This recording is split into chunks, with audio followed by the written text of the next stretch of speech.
Testing. Hi everyone and welcome to another video. Today we are going to continue with these lectures on modern artistic movements and how they're all connected. And I say artistic with a capital A, meaning I'm incorporating composition into that, literature, visual arts, theatre and whatever else. I'm going to continue with another video, and in this video it's going to be Surrealism. Surrealism is a 20th century avant-garde movement. Again, it's all avant-garde, it's all connected to that forward-thinking, doing something new type thing. Surrealism sought to unlock the creative potential of the unconscious mind through the juxtaposition of irrational images and concepts. Founded in the aftermath of World War I, Surrealism aimed to transcend reality by exploring the realms of dreams, imagination and the subconscious. So in order to delve deeper into Surrealism, let's have a look at the historical context. It emerged in the early 1920s, deeply influenced by the horrors of World War I and the disillusionment with rationalism and materialism that had dominated pre-war European culture. You could say that the movement was officially founded in 1924 when French poet André Breton published the Surrealist Manifesto, although it had been emerging before then.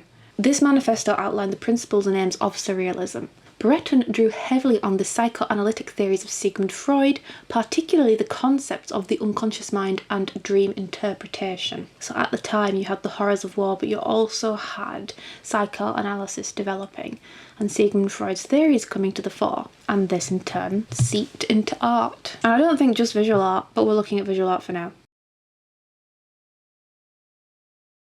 Surrealists were fascinated by the imagery of dreams, often creating works that depicted fantastical scenes and bizarre, dreamlike scenarios. These images were intended to bypass rational thought and connect directly with the viewer's subconscious. That was the intention.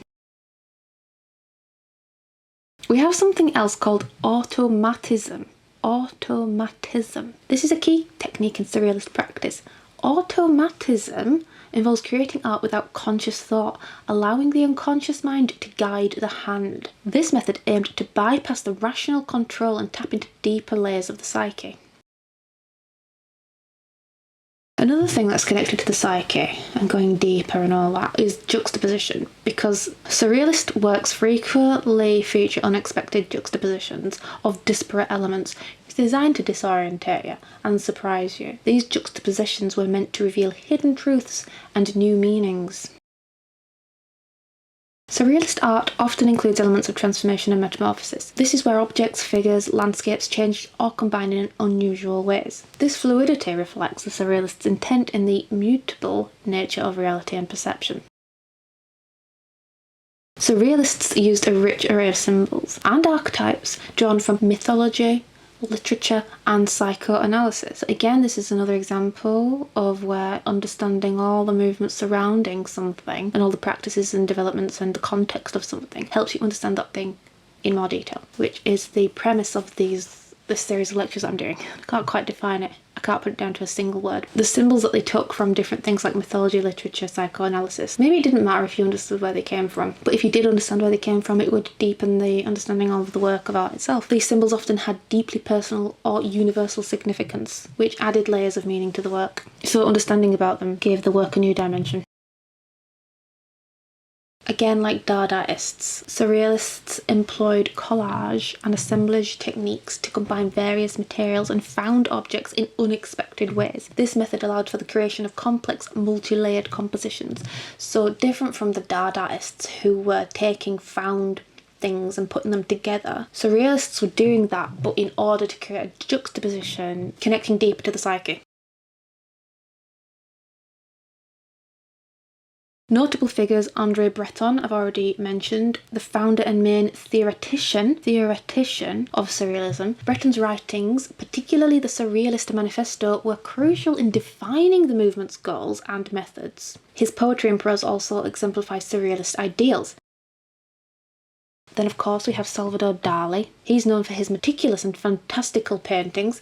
Dalí's works, like The Persistence of Memory, epitomise surrealist dream imagery. His eccentric personality and innovative techniques made him one of the most famous surrealist artists. We have more though. There's René Margritte, Margritte's paintings often feature ordinary objects placed in unusual contexts. So again, we've got that juxtaposition. This creates thought-provoking and enigmatic images. Thought-provoking in its enigmatic nature. It encourages critique from the viewer rather than accepting something you already know. It's like that thing with unfamiliar. If you present somebody with something unfamiliar, they're more likely to react to it. So works like The Treachery of Images challenge perceptions of reality and representation. So you look at it and think, it challenges your own perception of something, and in doing so causes you to think critically about it. We have Max Ernst, a pioneer of automatism, which I find quite fascinating. Ernst developed techniques like frottage, rubbing, and grattage, scraping, to create textured, abstract images. His surreal landscapes and collages are rich with symbolism and mystery, but that's the point. Thinking is learning. We have Joan Miró as well. Miró's abstract and colourful compositions combine playful forms and symbols, blending automatism with a unique personal iconography. These works often evoke a sense of whimsy and dreamlike fantasy. We also have Leonora Carrington. Carrington's paintings and writings explore themes of magic, mythology, and the subconscious. The fantastical imagery often features hybrid creatures and mysterious narratives, reflecting a deep interest in esotericism and mysticism. What do you think of the legacy and impact of Surrealism? I don't know. You know all about it. Anyway, Surrealism had a profound impact on the development of modern and contemporary art, influencing movements such as abstract expressionism, pop art, and postmodernism. Its exploration of the unconscious mind and dream imagery continues to inspire artists, writers, and filmmakers and theorists. The movement's emphasis on breaking down boundaries between reality and imagination has led to a lasting legacy in various creative fields. The movement's focus on personal and collective unconscious experiences has led to a deeper understanding of the psychological dimensions of art. It's led to a deeper consideration of the psychological dimensions of art, at least. Whether understanding comes into it is another matter. Surrealism was more than an art movement, it was a profound exploration of the human psyche. By delving into the realms of dreams, imagination, and the unconscious, Surrealists opened up new avenues for creativity and expression. Well, thanks for watching. That was like a brief introduction to Surrealism in the visual arts. In the next video, I'll look at Surrealism in music, and then we'll look at Surrealism in other contexts as well. Surrealism in theatre, Surrealism in film. Whether it can be in music definitively is debatable, but there's definitely some influence there, I think. And I'm just going to explore where I find it. It's up for chatting about. It's just here. It's out here to start a conversation about art. Thanks for watching this video. I'll see you in the next one. Bye.